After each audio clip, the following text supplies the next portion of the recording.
Buenas tardes, estamos en el mundo ahora de France 24. Muchísimas gracias por elegirnos. Yo soy Rosa Pérez Masdeu. Vamos con los titulares. En Ecuador, el Consejo Nacional Electoral da inicio al proceso para hacer un referendo sobre el regreso de las bases militares extranjeras y la financiación política, pero no para la Asamblea Constituyente impulsada por el presidente Daniel Noboa y suspendida temporalmente por la Corte Constitucional. Donald Trump amenaza a Venezuela con consecuencias textualmente incalculables si no acepta a todos los prisioneros venezolanos y personas ingresadas en instituciones mentales que, según él, el gobierno de Nicolás Maduro forzó a migrar a territorio estadounidense. Aviones de la OTAN sobrevuelan Polonia en respuesta a los nuevos ataques de Moscú contra el oeste de Ucrania y a las presuntas violaciones rusas del espacio aéreo de Estonia. Kaja Kallas denuncia que Vladimir Putin está poniendo a prueba la determinación europea.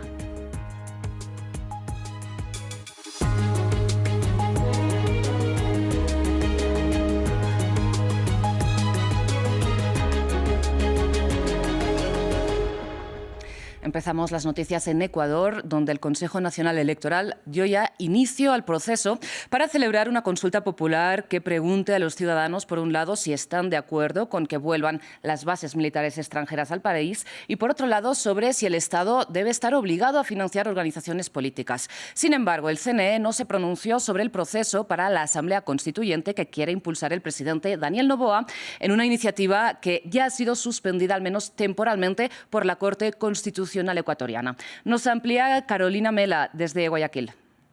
El Consejo Nacional Electoral hizo lo que tenía que hacer, que es lo que le han dicho varios expertos, ¿no? Es decir, esperar el pronunciamiento de la Corte Constitucional, que anoche sesionó prácticamente de urgencia porque este decreto, el 148, en el que llama a una asamblea constituyente el presidente de la República y que envió directamente al Consejo Nacional Electoral sin el control de la Corte Constitucional, fue suspendido temporalmente por la Corte porque tenía 5 demandas de inconstitucionalidad. Entonces, lo que hizo anoche la Corte fue decir, bueno, vamos a aceptar esto a trámite y vamos a analizarlo. Ahora mismo, lo que va a ocurrir en los próximos días es que se va a convocar a una audiencia para poder llamar a las partes y poder sustentar la constitucionalidad o no de este decreto 148 que, ya te digo, no ha cumplido el primer filtro, que era haber llamado justamente a la Corte Constitucional a que revisarlo incluso desde la pregunta, si está bien estructurada, e incluso también su contenido jurídico y si se justifica o no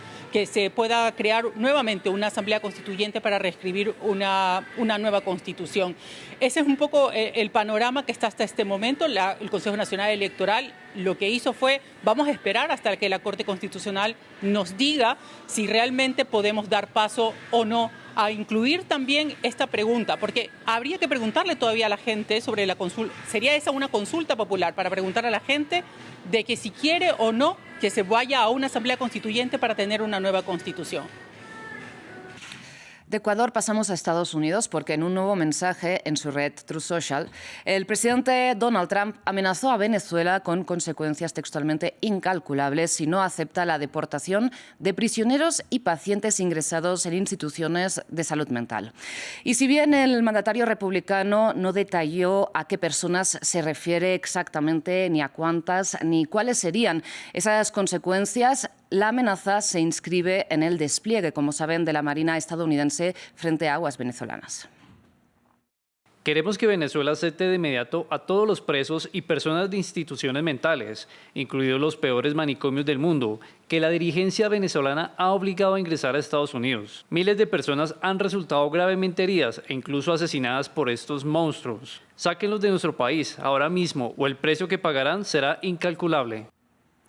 Precisamente en este contexto de creciente tensión entre Washington y Caracas, Donald Trump informó que su ejército bombardeó ayer viernes una nueva embarcación en el Caribe acusándola de transportar droga.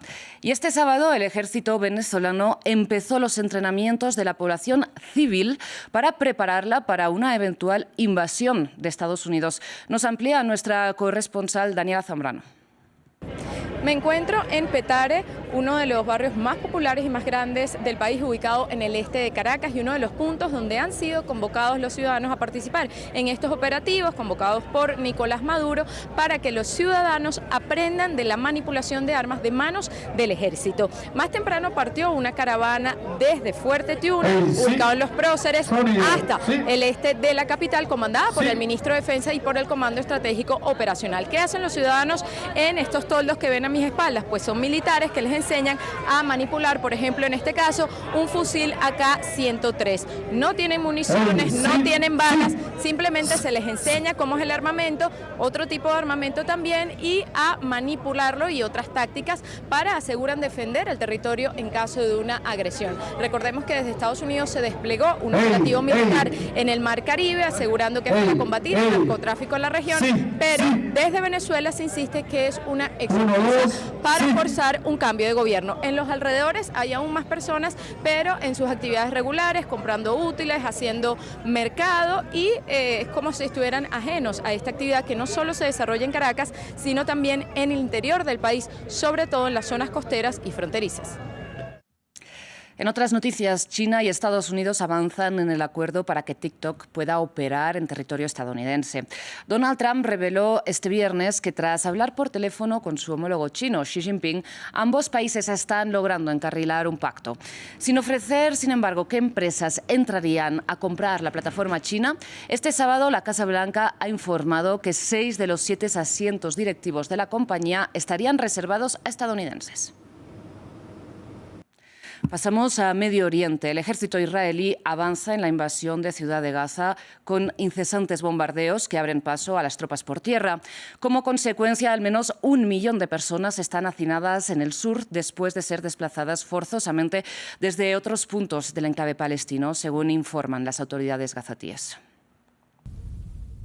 Columnas de humo se elevan hacia el cielo y fueron filmadas desde la frontera israelí. La ofensiva en el norte de Gaza continúa con tropas terrestres y vehículos blindados, mientras el balance oficial de fallecidos en la franja supera el 65.000 según el Ministerio de Salud del enclave.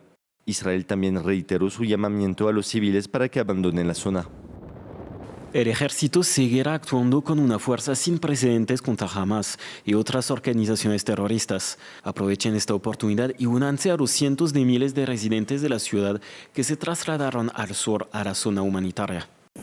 Según Israel, más de 480.000 personas huyeron de la ciudad de Gaza y sus alrededores desde finales de agosto, una cifra incluso superior a la de la Defensa Civil de Gaza, que anunció que 450.000 personas han huido, casi la mitad de la población de la zona. Este éxodo generó un caos. El ejército israelí cerró una de las rutas de escape para desplegar sus tanques, dejando abierta solo la carretera costera de Al-Rashid. Vengo del barrio Tel Al-Hawa en la ciudad de Gaza. Por Dios, no dejaron ni una sola casa o barrio sin bombardear. Los bombardeos continúan y lanzaron folletos ordenándonos que evacuemos. Llevamos 6 horas caminando porque no encontramos ningún coche ni ningún medio de transporte. Hasta ahora llevamos 6 horas caminando. Este desplazamiento forzoso de la población fue ampliamente condenado por la comunidad internacional y el secretario general de la ONU, Antonio Guterres, describió la situación en Gaza como el peor nivel de muerte y destrucción que presenció en su mandato como secretario general e incluso en su vida, en una entrevista el viernes. Bien, y según lo previsto, la próxima semana el presidente francés Emmanuel Macron anunciará ante la Asamblea Nacional de la ONU que Francia se suma al reconocimiento del Estado de Palestina, una iniciativa condenada por el gobierno de Israel. En este contexto hablamos de 76 años de historia diplomática entre París y Tel Aviv. Los detalles en este informe de Maxime Pluvine. Francia e Israel, una relación bilateral que existe desde los orígenes. En 1949, París fue de los primeros en reconocer el Estado hebreo, a menos de un año tras la proclamación de su independencia. En la década de los 50, Francia incluso apoyó a Israel en su programa nuclear, con la construcción de la planta de Dimona en el desierto de Negev. Pero las relaciones entre París y Tel Aviv conocieron altos y bajos, siempre en relación con el conflicto israelo-árabe. 1967 marca una ruptura con un discurso del entonces presidente Charles de Gaulle percibido como antisemita por Israel. Ahora Israel organiza en los territorios que tomó una ocupación que no puede llevarse a cabo sin opresión, represión y expulsión. Ahí se manifiesta contra él la resistencia, que a su vez califica de terrorismo. À son tour, il qualifie de terrorisme. 1982, segundo hito. François Mitterrand fue el primer presidente francés en visitar Israel para acercarse con el país. En un discurso ante el Parlamento de la Knesset, destacó la posición de Francia que permaneció hasta el momento de apoyar la solución de dos estados. El diálogo supone que cada parte pueda ejercer plenamente sus derechos, lo que tanto para los palestinos como para los demás puede significar, llegado su momento, un Estado. En los años siguientes, Francia criticó cada vez más los excesos de la política de seguridad de Israel hacia los palestinos. Una tensión que explotó en un incidente diplomático durante la visita oficial del entonces presidente Jacques Chirac en Jerusalén en 1996. Impedido por autoridades israelíes de entrar en contacto con los palestinos en la ciudad 3 veces santa, el jefe de Estado francés se enfadó con una declaración que resonó entonces en todo el mundo árabe. ¿Qué quieren? ¿Que vuelva a mi avión, que regrese a Francia? ¿Eso es lo que quieren? Entonces déjenlos irse, déjenlos hacer su trabajo. No, no hay peligro, no hay problema. Eso no es un método, eso es provocación. La segunda intifada en 2000 confirmó el divorcio entre París y Tel Aviv, hasta la muerte del líder palestino Yasser Arafat en 2004 y la visita del entonces mandatario israelí Ariel Sharon en Francia en 2005. Desde entonces, Francia mantiene relaciones cercanas con Israel, pero surgieron de nuevo las tensiones cuando Tel Aviv atacó a países que son aliados históricos de Francia en el mundo árabe, como Líbano en 2006 y 2024, y París ahora cuestiona la devastadora ofensiva israelí en Gaza. Cambiamos de tema. Un nuevo ataque ruso con cerca de 580 drones y 40 misiles sobre Ucrania mató al menos a 3 personas en Dnipro. La ofensiva aérea alcanzó también zonas del oeste ucraniano cercanas a las fronteras de Polonia, que recordemos pertenece tanto a la Unión Europea como a la OTAN. En consecuencia, la Alianza Militar Occidental desplegó aviones de combate en los cielos polacos, solo horas después, además, de denunciar una incursión de la aviación rusa en el espacio aéreo de Estonia, que también es miembro de la OTAN. El informe es de Dasi Lanza. El cielo de Ucrania invadido por drones y misiles rusos. Durante la noche, un importante ataque causó muertes y dejó decenas de heridos. Durante toda la noche, Ucrania sufrió un ataque masivo por parte de Rusia. El enemigo lanzó 40 misiles, tanto de crucero como balísticos, y unos 580 drones de diversos tipos. Agradezco a todos nuestros guerreros que defendieron los cielos durante toda la noche. Zelensky agregó que Moscú apuntó contra infraestructuras civiles, empresas manufactureras y zonas residenciales en regiones como Dnipro y Zaporilla, así como en Kiev, Kharkiv y Odessa, entre otras. La defensa aérea ucraniana derribó 552 drones y 31 misiles, según informó la Fuerza Aérea. Acabábamos de volver de pasear al perro. Estábamos en el pasillo. Entonces se oyó un crujido, un ruido fuerte. Todo el edificio tembló. Los cristales se rompieron. Todo se cayó. Todo salió volando. Salimos corriendo. Al lado de un apartamento estaban llamas. Después de estos ataques rusos cerca de la frontera con Polonia, aviones polacos y de la OTAN se desplegaron el sábado. Ya el viernes la OTAN publicó imágenes de aviones Rafale franceses patrullando los cielos de Polonia como parte de la Eastern Sentry, misión con la que la OTAN busca reforzar el flanco oriental de Europa. Esto luego de que 3 aviones rusos violaran el espacio aéreo de Estonia, miembro de la OTAN, el viernes en una incursión sin precedentes según su gobierno, en la que es la última de una serie de acciones militares recientes de Rusia. Y este sábado los aeropuertos de Bruselas, Londres, Heathrow, Berlín y Dublín operan con retrasos y cancelaciones debido a un ciberataque de origen desconocido. Ha sido la compañía que opera los servicios de check-in y embarque la que ha informado haber sufrido textualmente una disrupción relacionada con ciberataques en ciertos aeropuertos. Y estos servicios se están llevando a cabo ahora de forma manual.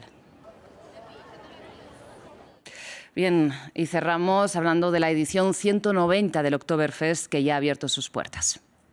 Cientos de visitantes acudieron a la inauguración del festival de cerveza más famoso del mundo en Múnich. Muchos de ellos ataviados con los trajes típicos regionales de Baviera.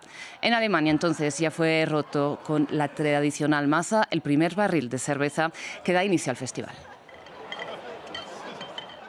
Hasta aquí las noticias. Enseguida regresamos.